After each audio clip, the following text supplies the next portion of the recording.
चौधरी जी, हमारे ओबीसी मोर्चा के राष्ट्रीय अध्यक्ष श्रीमान लक्ष्मण जी, श्री विजय सिन्हा जी, श्री नित्यानंद राय जी, रविशंकर प्रसाद जी और यहाँ के सांसद और मेरे मित्र रामकृपाल यादव जी और आज इस विराट सम्मेलन में आए हुए प्यारे भाइयों, बहनों, माताओं और मेरे जिगर के टुकड़े जैसे युवा मित्रों, आप सभी का नमस्कार। मित्रों, आज सबसे पहले पाटलिपुत्र की इस पवित्र भूमि को मैं प्रणाम कर कर मेरी बात की शुरुआत करना चाहता हूं। ये जो भूमि है एक चंद्रगुप्त और चाणक्य की भूमि है। ये भूमि सहजानंद जी की भूमि है। ये भूमि हमारे वीर नेताओं की भूमि। मैं बिहार में आया हूं तब बाबू कुंवर सिंह जी, जयप्रकाश नारायण, बाबू जगजीवन राम जी, राजेंद्र बाबू और भारत रत्न कर्पूरी ठाकुर को भी प्रणाम कर कर मेरी बात की शुरुआत करना चाहता हूं। मैं यहाँ आया हूं तब हमारे भाजपा के वरिष्ठ नेता, सबसे पहले जिलाध्यक्ष श्री कन्हई बाबू को भी याद कर कर मेरी बात की शुरुआत करना चाहता हूं। मित्रों, मैं आज सबसे पहले बिहार की जनता का हृदय से धन्यवाद करना चाहता हूं, क्योंकि हम जब आए बिहार की जनता ने हमारी झोली कमल से भर दी है। 2014 में आए, आपने मोदी जी को 31 सीटें दी, 19 में आए 39 दी और 24 में 40 की 40 सीटें मोदी जी की डालोगे क्या? अरे जोर से बोलो, डालोगे क्या? भाई और बहनों, अभी मोदी जी आए थे।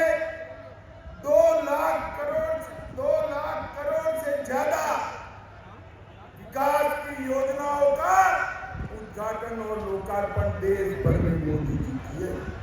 मगर मैं आज मोदी जी को समग्र बिहार की जनता की ओर से एक विशेष बात के लिए धन्यवाद करना चाहता हूं। इतने सालों से कांग्रेस पार्टी एवं लालू प्रसाद यादव सत्ता पर रहे, इन्होंने कर्पूरी ठाकुर जी का सम्मान करने का काम नहीं किया। बिहार के पिछड़ा वर्ग के हितैषी और बिहार के जननायक कर्पूरी ठाकुर को भारत रत्न देने का काम हमारे प्रधानमंत्री नरेंद्र मोदी जी। कांग्रेस पार्टी ने हमेशा अपने परिवार का सम्मान किया।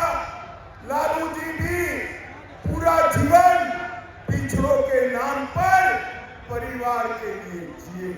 भाइयों और बहनों, मैं आपको बताना चाहता हूं, कांग्रेस की नेता सोनिया गांधी का एकमात्र लक्ष्य है राहुल गांधी को प्रधानमंत्री बनाना और लालू जी का एकमात्र लक्ष्य है इनके बेटे को मुख्यमंत्री बनाना।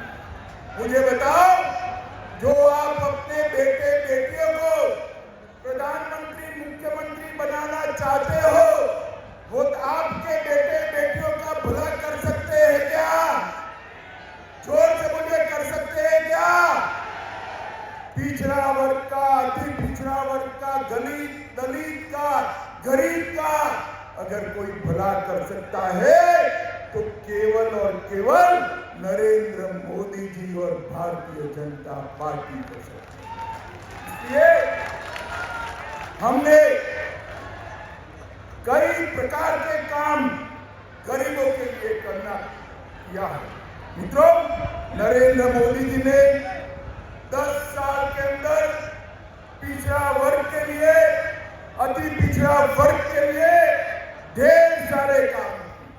मोदी जी ने कई सारे काम किए और लालू जी जिनकी गोदी में बैठे हैं वो कांग्रेस पार्टी ने हमेशा पिछड़ा अति पिछड़ा का अपमान करने का काम किया। मित्रों, कांग्रेस पार्टी की सरकार थी, सालों तक काका साहेब कालेकर कमीशन की रिपोर्ट को वो दबा कर बैठे। मंडल कमीशन की रिपोर्ट को इंदिरा गांधी ने दबा दिया और जब संसद में पेश हुआ राजीव गांधी ने 2 घंटा भाषण कर ओबीसी आरक्षण का विरोध और भारतीय जनता पार्टी ने इसका समर्थन। आज लालू प्रसाद जी वो ही कांग्रेस पार्टी की गोदी में जाकर बैठे हैं जिन्हें हमेशा ओबीसी का विरोध करने का काम किया। भाई और बहनों, पिछड़ा वर्ग आयोग को इतने सालों तक कांग्रेस पार्टी ने संवैधानिक मान्यता नहीं दी। कांग्रेस पार्टी ने केंद्र के इंस्टीट्यूशन में कभी भी पिछड़ा वर्ग को आरक्षण देने का काम नहीं किया। वो काम भी नरेंद्र मोदी की भारतीय जनता पार्टी की सरकार ने। भाई और बहनों, ओबीसी उद्यमियों के लिए वेंचर कैपिटल फंड बनाया और ढेर सारे काम किए। मुझे बताओ, जिन्होंने पूरा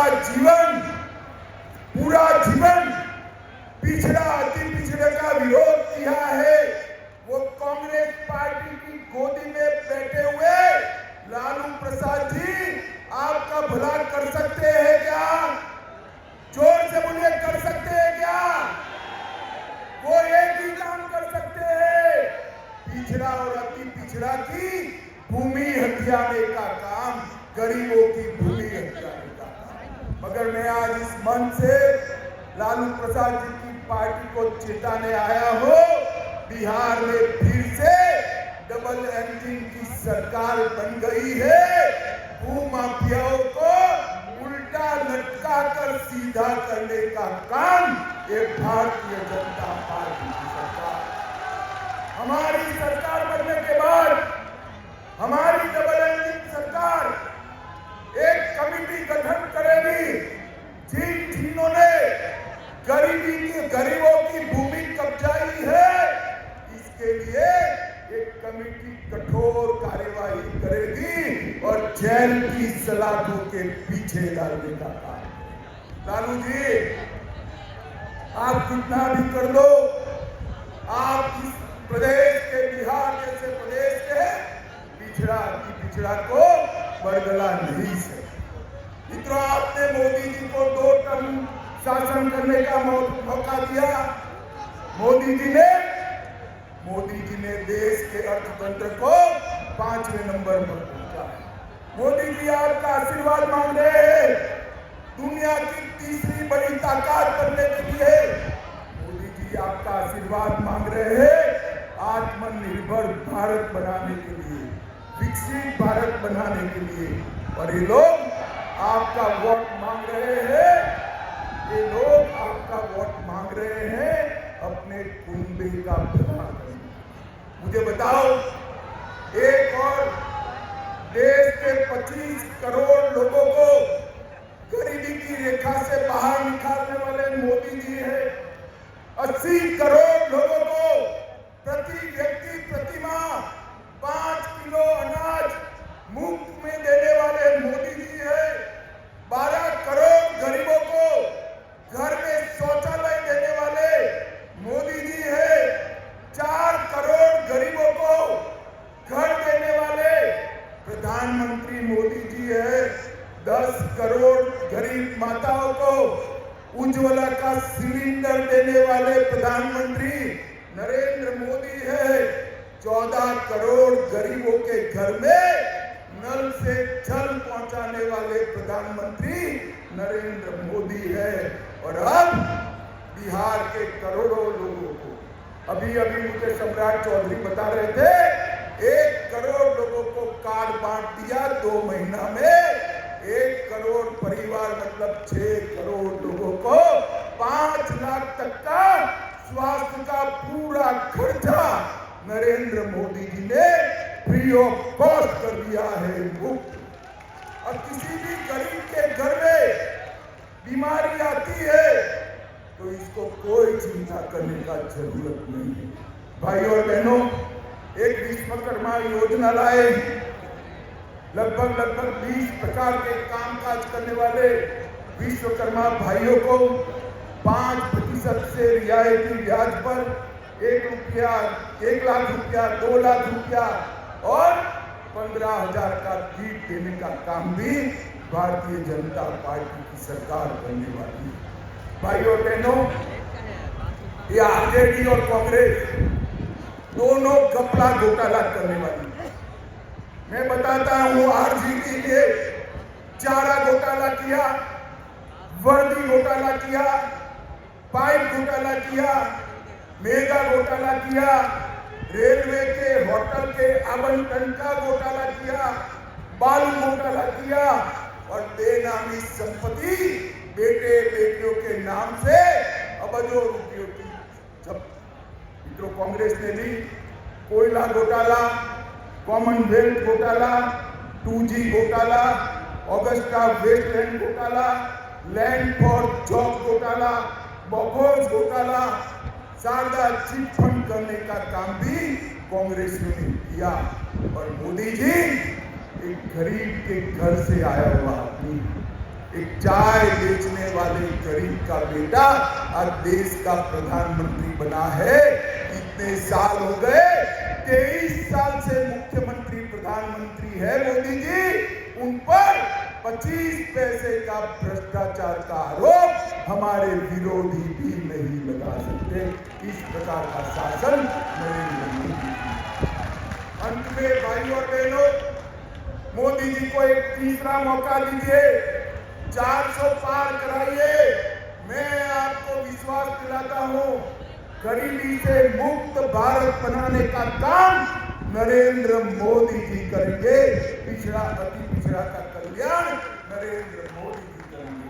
भाई और बहनों, अंत में मैं इतना कहना चाहता हूं, मुझे बताओ, ये कश्मीर जो है ये हमारा है या नहीं है? ऐसे नहीं भाई, जोर से बोलो, लालू तक आवाज जाए ऐसे।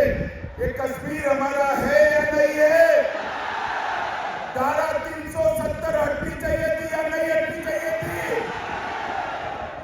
ये लालू, कांग्रेस, सभी लोग मिलकर 75 साल से धारा 370 को संभाल कर बैठे थे।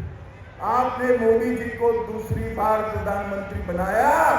धारा 370 को मोदी जी ने 5 अगस्त 2019 को समाप्त कर कश्मीर को हमेशा के लिए भारत के साथ। भाई और बहनों, मुझे बताओ, अयोध्या में राम मंदिर बनना चाहिए था या नहीं बनना चाहिए था? जोर से बोलो, बनना चाहिए था या नहीं बनना चाहिए था? यही लालू प्रसाद यादव है जिसने अडवाणी जी को पकड़कर राम रथ को रोका था। लालू जी, आप कुछ नहीं कर सकते, बिहार की जनता हमारे साथ है। मोदी जी ने राम मंदिर का भूमि पूजन भी किया और रामलला का प्राण प्रतिष्ठा करने का काम किया। इसके साथ साथ मोदी जी ने इस देश में से आतंकवाद, नक्सलवाद को भी समाप्त किया। भाई और बहनों, इस देश को सुरक्षित बनाने का काम केवल और केवल मोदी जी कर सकते। इस देश को समृद्ध बनाने का काम केवल और केवल मोदी जी कर सकते। और पिछड़ा और अति पिछड़ा वर्ग का उत्थान करने का काम भी केवल और केवल मोदी जी कर सकते। मुझे बताइए, मैं आज इस पाटलिपुत्र की महान भूमि पर आया हूं। आने वाले दिनों में देश का चुनाव होने वाला है। बिहार की जनता 40 में से 40 सीटें एनडीए को मोदी जी की झोली में डालेगी क्या? जोर से बोले, डालेगी क्या?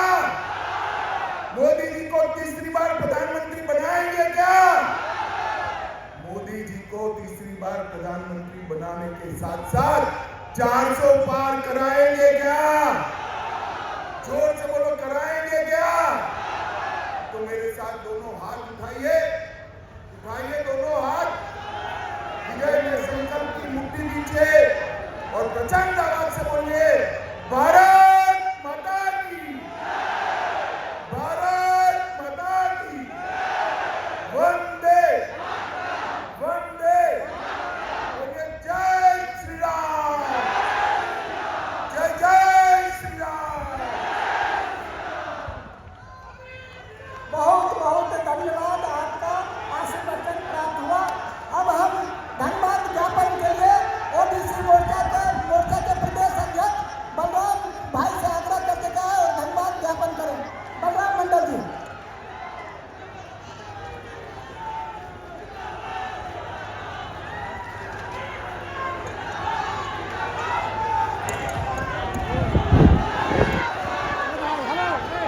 भारत